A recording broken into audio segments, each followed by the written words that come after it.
Usap-usapan sa social media ang pag-file ng Certificate of Candidacy ni Remelo, isang kabataang may hangaring baguhin ang sistema ng pamahalaan.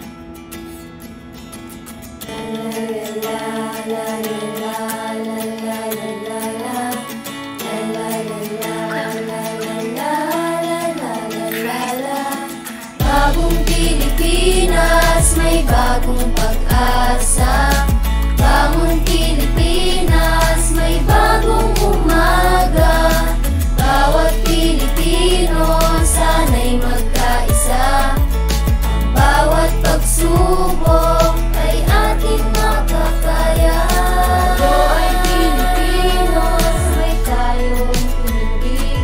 Tinig ng pagbabago, sana'y marinig. Sa puso't isipan, may liwanag na dala.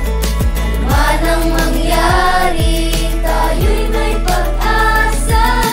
Bawat hakbang humingin sa ating paligid, tayo'y maganda sa mundong puro pasakit. Bagong Pilipinas, may bagong pag-asa. Bangon Pilipinas, may bagong umaga. Bawat Pilipino, sana'y magkaisa.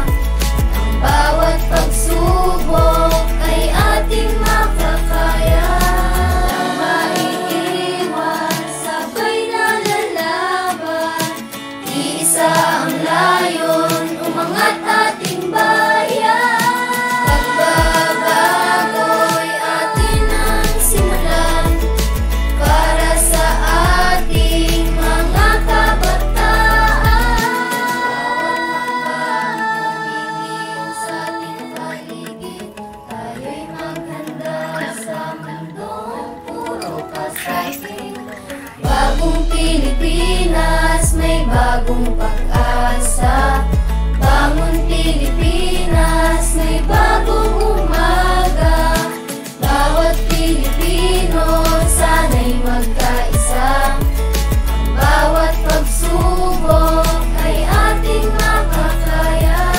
Bagong Pilipinas, may bagong pag-asa.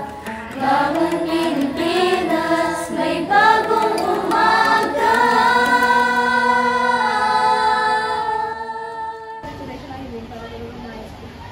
Ayon sa NEDA, tumaas ng 8 bahagdan ang GDP ng bansa dahil sa magandang pamamahala ng ating Pangulong Remelo.